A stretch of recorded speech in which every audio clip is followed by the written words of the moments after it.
Debate. Vamos lá pro debate, gente. Vamos falar desse Cruzeiro e La Calera. Ô, Léo, esse jogo tem um peso especial pro momento do Cruzeiro, ainda que o adversário não seja dos mais qualificados. Essa responsa da vitória, ela entra em campo pelo que tem sido apresentado pelo Cruzeiro? Entra sim, Cirilo. Primeiro porque o Cruzeiro empatou as duas primeiras na Sul-Americana, classifica o primeiro do grupo, alguns segundos aí tem que disputar, né, os playoffs com quem vem da Libertadores. Não é para o Cruzeiro isso, o Cruzeiro é o melhor time do grupo, não está jogando como o melhor time do grupo, mas o é.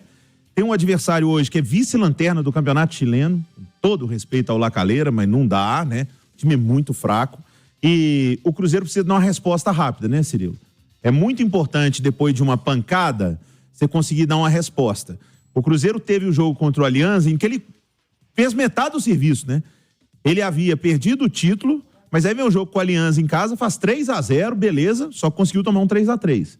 Aí agora ele perde um clássico de 3-0, precisa dar uma resposta, precisa dos pontos na Sul-Americana, então tem sim uma pressão pelo resultado hoje à noite no Cruzeiro, e o Cruzeiro tem que ganhar. Por mais que, se necessário for, dar um descanso para alguém que esteja sobrecarregado, porque o foco do Cruzeiro maior é o brasileiro, com um time misto hoje, o Cruzeiro tem que ganhar o jogo do La Calera, não tenho dúvida disso. É por aí, Edu? A responsabilidade do Cruzeiro é muito grande e aumentou depois do clássico. Depois daquele primeiro tempo, porque eu acho, Cirilo, que perder clássico não é o problema. Aliás, não é o problema. O torcedor é a morte, né? Mas, enfim, não é o que o torcedor está questionando, mas a forma com a qual o Cruzeiro perdeu o clássico, né? A maneira como o time entrou no primeiro tempo, e aí eu não estou falando de postura de entrega, eu estou falando de postura tática. O problema do erro de leitura do treinador, dentro de campo os jogadores também poderiam ter feito a leitura, por mais que a ordem não venha do banco, mas lá dentro tem muito jogador experiente e, de novo, o Cruzeiro tem que dar a resposta, né? Primeiro vem a final do estadual, perde a final do estadual, a resposta tem que vir contra o Alianza. E fez 3-0 e tomou 3-3. Aí veio o vexame, né? Porque muita gente tratou a derrota do Mineiro, a perda do título, como vexame, e eu discordo. Vexame foi o Alianza. Foi Alianza. Esse foi um vexame. Não há comparação entre uma coisa e outra. O jogo que tinha que dar a resposta, o jogo que você tinha que trazer o torcedor de volta pro seu lado, você dá um vexame. Aí vem o jogo contra o Botafogo. Agora tem que ser a resposta. E ela veio, de certa forma. O Cruzeiro jogou bem contra o Botafogo, ou pelo menos foi melhor que o adversário, venceu, somou 3 pontos. Aí vem o jogo contra o Fortaleza. O Cruzeiro fez um bom jogo contra o Fortaleza. Merecia até ter vencido a partida. O João Ricardo foi o melhor em campo. E vem o clássico.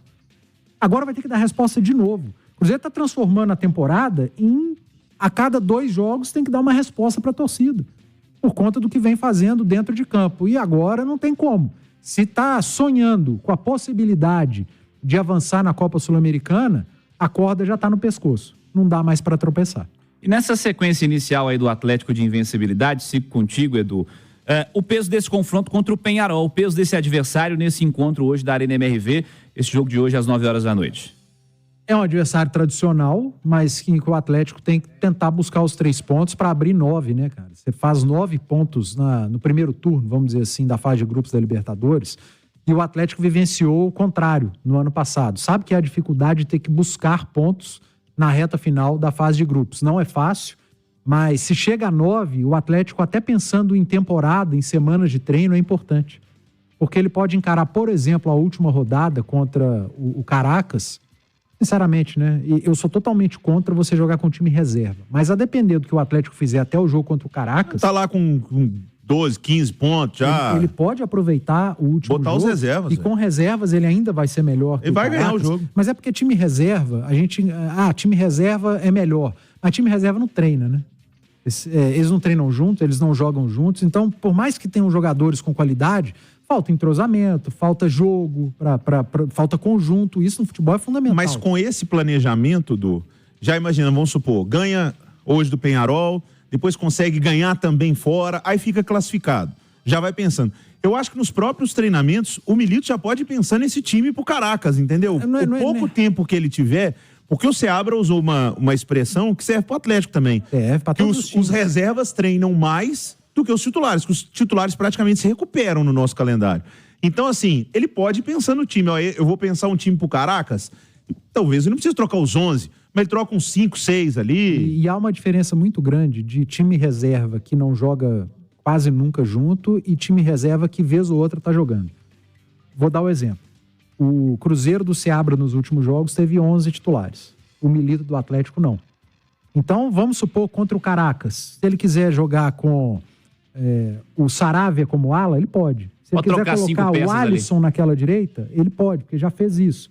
Se ele quiser jogar com uma dupla, Vargas e Cadu, eles já estiveram em campo juntos.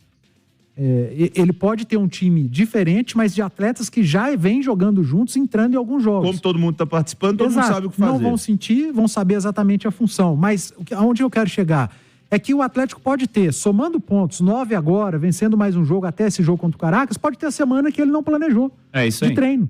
Pode ter uma semana inteira por conta dos bons jogos iniciais. Algo que não teve ano passado. O Atlético chegou na última rodada com a corda. Obrigação de vencer. Se perdesse, estava fora. Esse ano é diferente. Então tem que encarar esse jogo contra o Peñarol como uma grande decisão para ali na frente colher os frutos. Ô, Léo, para mim é um jogo decisivo também. É um jogo, pela situação que o Atlético criou nas 2 primeiras rodadas, é um jogo em que ele vai encarar como talvez o jogo que pode sim cravar uma classificação, porque esse Caracas o Atlético deve vencer. Né? O time do Caracas é muito ruim. Agora, Cirilo, além toda essa parte que a gente já citou, tem mais uma. Tem a parte mental, tem a parte da confiança. É um jogo grande, tá? O Peñarol não tem conquistado títulos sul-americanos, tem grandes campanhas, mas se não for o time mais tradicional, dos mais tradicionais. O mais tradicional do Uruguai, não é? É o Peñarol.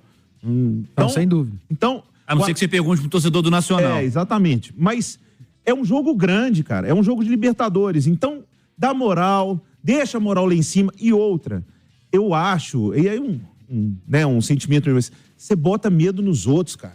Sabe? Você começa o Campeonato Brasileiro, o Flamengo e o Palmeiras, os adversários começam a olhar e falar, putz, o Atlético engatou, mano. Fez 3-0 no Cruzeiro, ganhou do Peñarol, 9 pontos, 100% na Libertadores, campeão mineiro, sabe? Os caras encaixaram. Isso faz parte do jogo também, cara. Não é só o tático, técnico, o mental também entra, inclusive de como o que você provoca no adversário.